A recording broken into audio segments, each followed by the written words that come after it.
November whispers differently than October. No more crackling leaves underfoot. No flicker of candlelit pumpkins. No laughter trailing behind kids in costume. Just bare trees like skeletal witnesses, silent fields emptied of harvest, and a cold breath in the wind that hasn't yet frozen. Change has passed, and now comes the reckoning. My name is Arlen Vale. I write horror fiction for a small, haunted corner of the internet known as the Hollow Archive. My last story, The Mirror Merchant, unveiled the secrets of a mysterious woman named Myrna Lorne, a relic dealer who sold more than antique trinkets. She dealt in time, in memories, in soul-bound bargains. But the story didn't stop with her.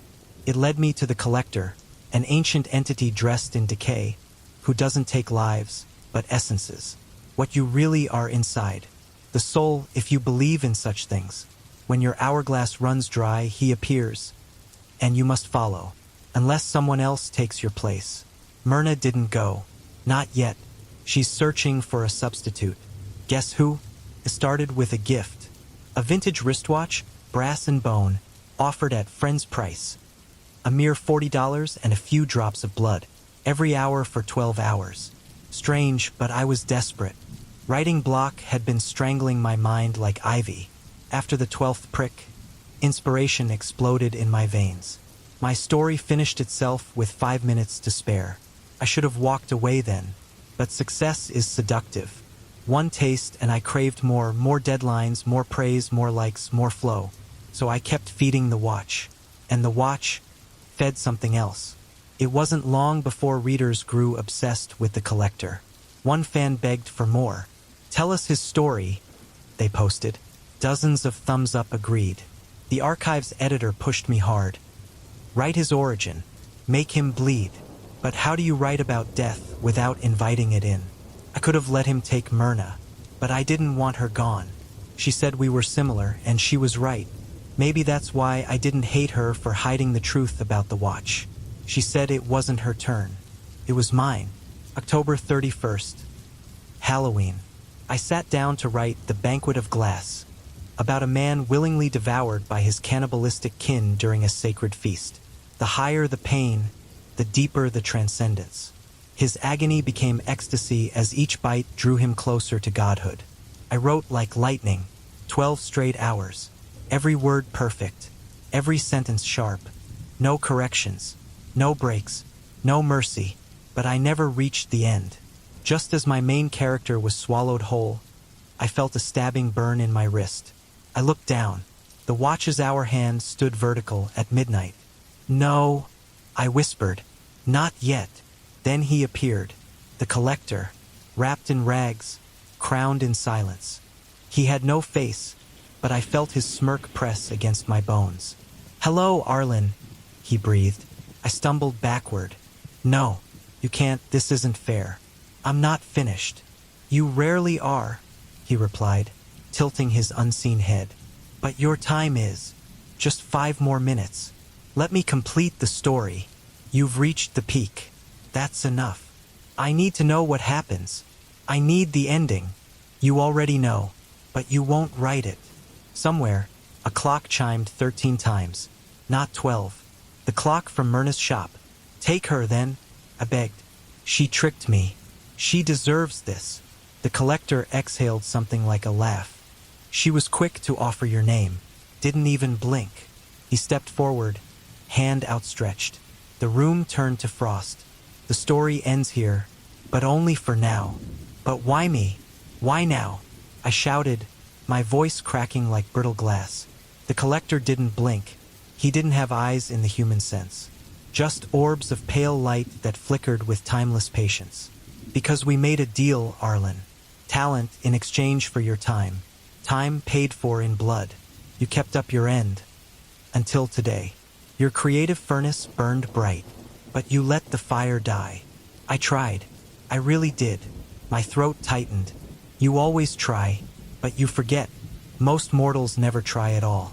You're one of the gifted few, and for that I offered favors. Inspiration, precision, flow. But it must always be earned." "I'm not even dead yet," I cried. "That," he said, "is exactly the problem. I've only ever escorted souls, essences unbound from flesh. But you'll be the first to journey with me in body, mind, and spirit. It's time you learned what waits on the other side, before your final chapter. Is this really my end? Is that what you want? No, I gasped. Then give me your hand. I hesitated. Any fresh cuts? He asked. I shook my head. He extended his own hand, six-fingered, gray as old ash, with curling, blackened nails that glinted like obsidian. Wait, I blurted. Can I at least save my story? He tilted his head, the closest thing to a nod. I turned to my laptop. The final paragraph of The Banquet of Glass stared back at me. As the last piece of my heart passed between their blood-soaked lips, I felt no pain, only love. I forgave them. I became them. And in doing so, I was no longer afraid of the dark. I hit enter, punched caps lock, and typed, "The end." A second too late. The collector gestured toward the cursed watch strapped to my wrist. His watch, 12:10. "Come," he said. "There must be a consequence."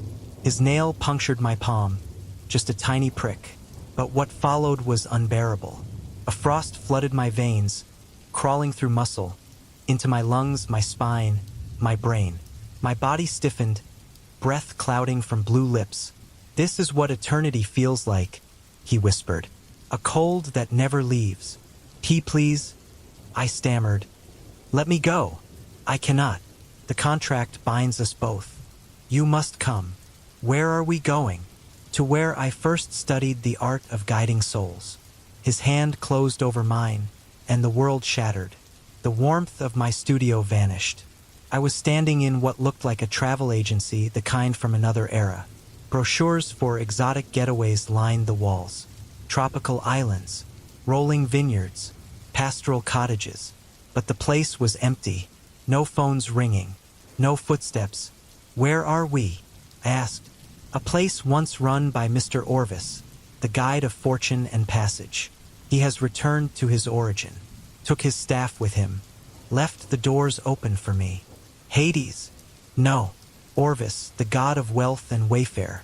Travel costs dearly. But not for you." The collector smiled without a mouth. "Exactly." He pulled a pamphlet from a dusty rack. On its cover, a tranquil glade with a stream and an old stone cottage. Idyllic. Too idyllic. "This is paradise?" I asked. "Not for you," he replied. "Let's find somewhere that fits." He led me into a cubicle, bare except for a single locked drawer. No photos, no mementos, just emptiness. His old desk, I realized. He fished a brass key from his coat and opened the drawer.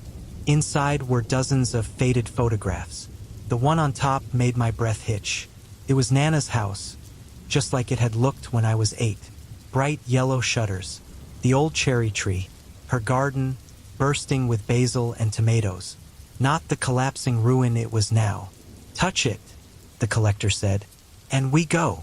I slammed my palm onto the glossy print, squeezing my eyes shut. When I opened them again, I was home. Nana sat in her worn recliner, just beneath her embroidered sign. "Worry is like rocking. It gives you something to do, but gets you nowhere." She looked at me with a smile that could warm glaciers. "Nana," I breathed. I ran to hug her, but my arms passed right through. "She's a spirit," the collector said softly. "Her body's long gone. But she's here," I said, my voice cracking again. "It's all right, baby," she said, her voice echoing like a gentle breeze. "I'm with you in the only way that matters." I knelt beside her ghostly chair. "How are you here?" "He brought me," she said, nodding toward the collector. "I died in 98. I remember the cold and then the darkness. And then him. He gave me peace. Let me come here just once to see you again. But I'm still alive." She smiled even wider. "Not for long, if you don't play your cards right." I turned to the collector. "What now?" I whispered. He stepped forward, his silhouette taller in this warm room than it had been in the cold. "Now," he said, "you learn what comes after the story ends. Despite everything, the fear, the cold, The impossible visit. I found myself laughing softly. Me neither, I whispered to Nana. But the moment shattered when the old doorbell rang out like a funeral bell. Would you mind getting that, love? Nana asked, smiling knowingly. I opened the door and time dissolved. There stood my 3 great aunts.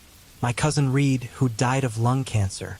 Both of my grandfathers, one I'd loved as a child, and one I'd only seen in faded photos. My other grandmother, gone before I was even born. Hot tears blurred my vision. I knew I couldn't touch them, not really, but my soul embraced them all the same. I beckoned them inside with open arms and a heart heavy with love. Come in, Nana said, rising from her chair. We celebrate tonight. Our girl has returned to us, if only for a little while. One aunt looked at me, confused. Wait, she's not? Shoo! Nana silenced her gently. What matters is that she's here, with us, however long he allows. She nodded toward the collector, who stood silently in the corner. Even now, the presence of that ancient thing sent chills across the room. My relatives visibly recoiled, though none dared speak against him. He came for all of us, Nana explained. But Arlen has not crossed fully. She's here to learn. Learn what? I asked. Reed stepped forward, his form flickering like film. Life is agony sometimes, but it's also a gift. You carry so much weight, at work, at home, and still you fight. You rise. You write. I'm proud of you. We all are. You're one of the best things your father ever did, said the grandfather I never met. I watched from beyond, wishing I'd known you, wishing I'd held you once. My throat clenched. I wish that too. We shared laughter, memories. Nana spoke of the realms of peace she now called home, where voices sang not from throats, but from souls. Grandpa joked about the afterlife's conveniences, including the telephone poles he once climbed with pride. The aunts told me about the cats. So many cats, all friendly, all waiting to be pet. Then I heard it, the familiar scratchy meow. Sasha, my old cat, my shadow. He leapt into my lap, as fuzzy and soft as I remembered. I held him close, crying silently as his spirit purred and nudged my cheek, his head passing briefly through my jaw as if trying to cuddle both my skin and soul. After a long moment, he padded off into the shadows. I want to see the Creator, I said, the one who brought you all peace. Nana shook her head, smiling sadly. You can't, not until your soul is fully free. You're still tethered, love. Still breathing. The warmth began to fade. It's time, she whispered. We've had our moment, but now you must go. I turned to the collector. What happens if I don't? Reed's voice dropped low. Then we all vanish. You'll be left in this house, alone, alive, forgotten by both worlds. No doors, no windows, no way out. That's worse than death, I said. Yes, Nana replied gently. That's hell. And I knew. That's where we were heading next. We'll be with you, she said. Always. Let go of the regrets. They will bury you deeper than any grave. Tears spilling again, I whispered, I love you all. Thank you.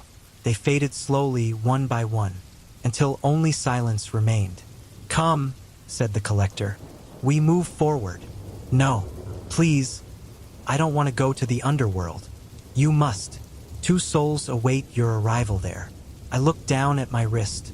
The cursed watch's hand ticked silently to 1 o'clock. In a blink, the warm home vanished. We stood once more in the cold halls of Wayfarer Travel. The office was sterile, lifeless. A receptionist's desk bore a faded nameplate. Rachel. No one sat behind it.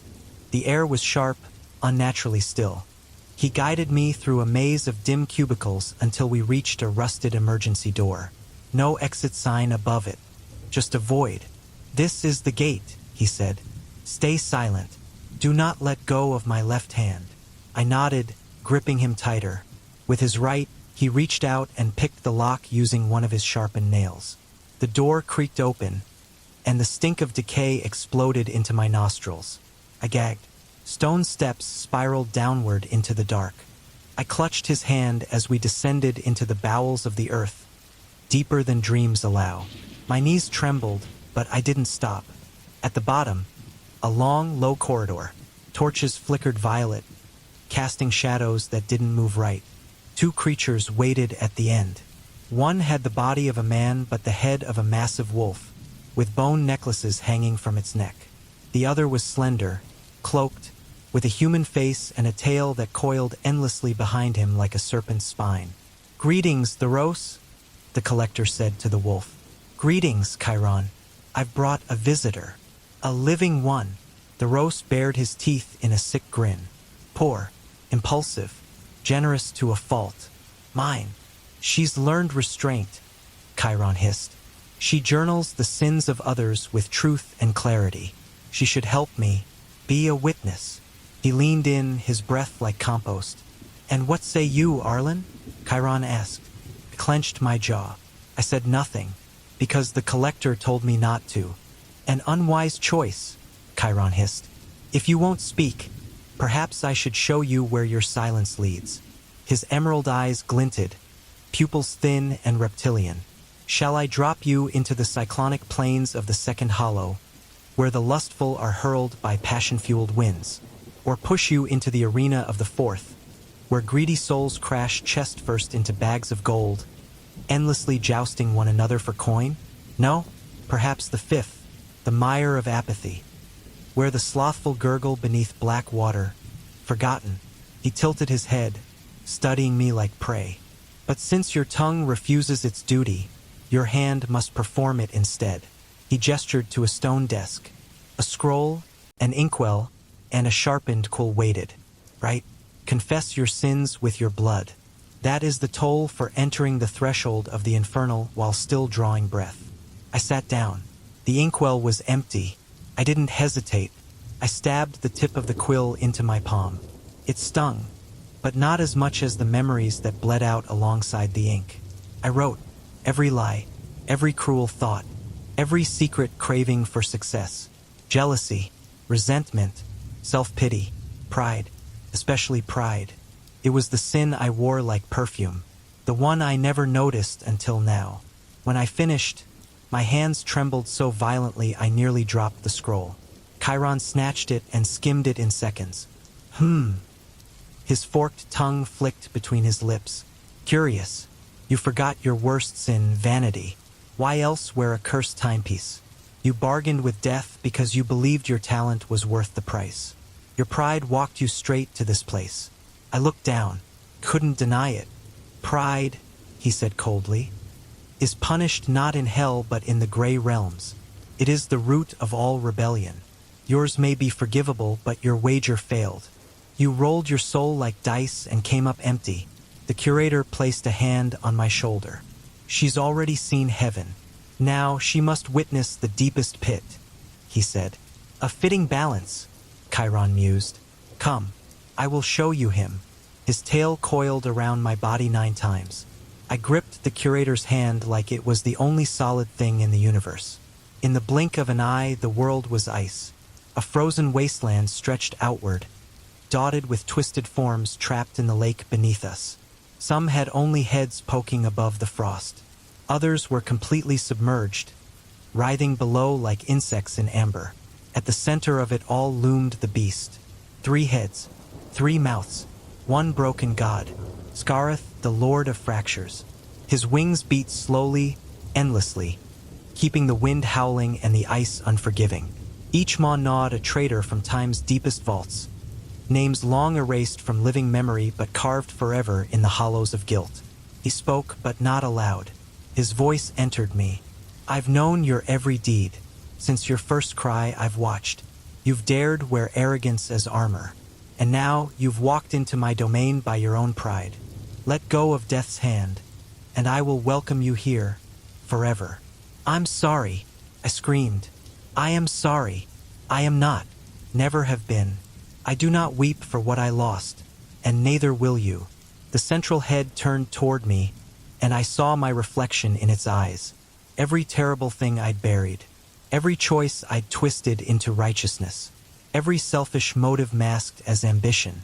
I screamed, The curator yanked me back. Karen's coils dropped away, and I collapsed, sobbing into the frost. "Please forgive me," I whispered into the ice.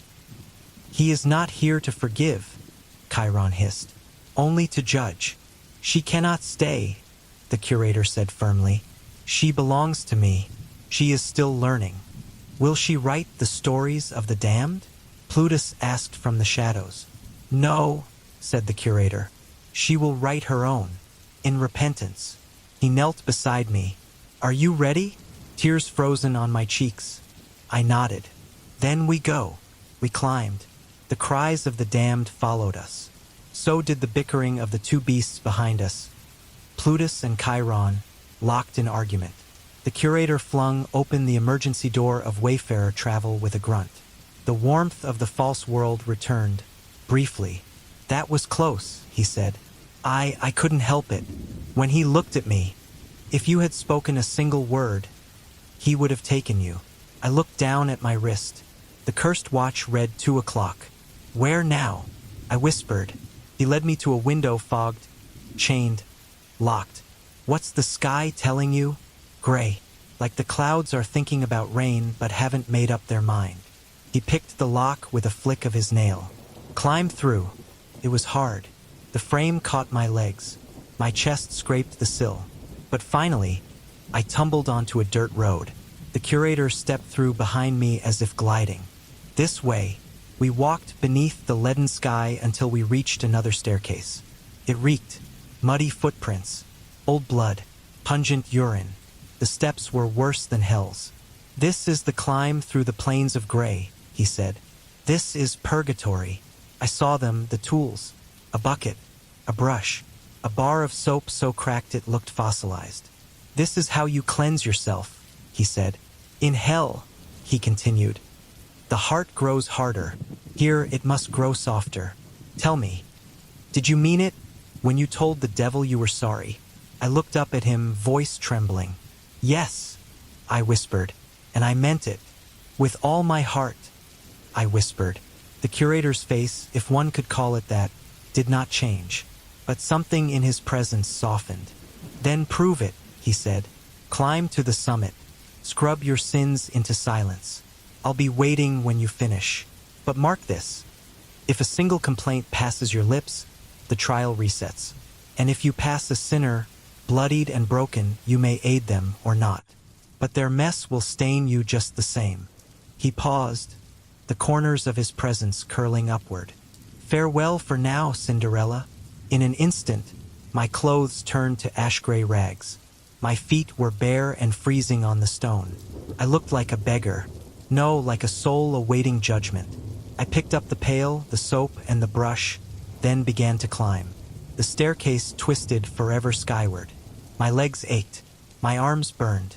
Others passed by me on their own ascent, and none dared speak. We all understood to groan was to fall. Still, I was human. Eventually, I broke. Not with my words, but with my body. I relieved myself on the path, knowing that I would return with brush and water to wipe away my own failure. At the summit, rain began to fall, and my pail filled with the sky's repentance. I scrubbed, and as I did, I sang. Songs of grief, songs of hope, songs from fairy tales and video games and old hymns I hadn't thought about since I was a child. Couldn't whistle, but I could hum. I could warble. My voice echoed beneath thunderclouds, washing the stairs in more than just rain. To my surprise, others began to smile. We were still in purgatory, but even it couldn't compete with human empathy. With every final push, I screamed encouragement to the climbers. They didn't speak, but they nodded. Their steps grew steadier. When I reached the final stair, the filthiest by far, I scrubbed until my knuckles split. And when the grime was gone, the curator was waiting. He embraced me. "You've passed the trial." And with time to spare, I blinked. Time! He nodded toward the grandfather clock mounted above the receptionist's desk. 2:55. 5 minutes before the third hour. "Is it over now? Can I go home?" "One more journey remains," he said, "to the edge of time itself, beyond life, beyond death, beyond comprehension. Recite the sacred phrase. My lips quivered, but I remembered. That is not dead which can eternal lie, and with strange eons, even death may die. The curator smiled faintly. Correct. We are both living on borrowed seconds. How much time do we have left? 1 hour. Then you must choose. Forever. He removed the clock from the wall. Touch it, as you did before. Don't let go of my hand. I obeyed. Reality melted. Heaven, hell, purgatory, they blurred, scrambled, folded in on themselves like old film spools on fire. Then a city, Carcosa, towering monoliths twisted against a sickly chartreuse sky. Stars hung like burned-out bulbs. The streets were lined with meandering spirits, lost and muttering. The curator translated their whispers. Hastur is here. No one can flee. The king in yellow? I asked. Lovecraft's nightmare? He nodded solemnly. We must pass through his court. That's where I made my choice. As we followed the yellow-robed cultists toward a serrated tower, I felt my sanity fray. They chanted words not meant for mortal minds. But curiosity battled terror within me. I remembered, Hastur rules over artists, those who create, those who lose themselves in their own genius. Inside the tower, beneath blood-red lamps, the cultists ascended one by one. When our turn came, we stood in silence. Even the curator trembled. At the peak of the spire sat him, an octopoid being robed in yellow. Faceless, endless. He did not speak. He sang. Music poured into our skulls like static laced with poison. I felt my body quake. I nearly screamed. Then the song ceased. A gesture told us to rise. We did not bow. We did not chant. We ran. The curator pulled me through a sea of worshippers, into a chamber of blue fire and whispering stones. At its center, a massive obelisk of black jade. One of Hastur's acolytes followed. He raised a blade. The curator reached out, touched the man, and the threat crumpled, lifeless. That, he said breathlessly, was nephrite, a sacred gem. I saw it once long ago in a dream. When I worked at Gateway Travel, I found its meaning. If touched, it opens paths beyond time, across all realms. I learned to guide the dead this way. And the price. I became death. And now, I'm dying. The eons pass. My strength fades. I felt cold. You have a choice, Arlen. You wear my watch. You bear my mark. You are no longer holy of earth. You may go to the afterlife and be with those you love, or become the next curator. If you choose the latter, you will guide spirits. When your time ends, you must find someone new. But if no one takes the mantle, the dead will rise. I finished. Everything will unravel. He nodded. Please, let me rest. I've walked long enough. What about Sophie Lorne? She passed at 1 a.m. Her heart gave out. She's in purgatory now. She'll be fine. Despite all she'd put me through, my eyes welled with tears. Have you decided? He asked. I inhaled, then exhaled. I have. I stepped forward, reached out, and placed my hand on the obelisk of nephrite. Visions exploded behind my eyes. Worlds I'd never dreamed of. Beings who mourned and wept and waited. People whose time had run out, but who deserved peace. When I opened my eyes, the curator was gone. Only his fedora and coat remained. I put them on. The watch ticked. I had to return to Earth. My work had begun.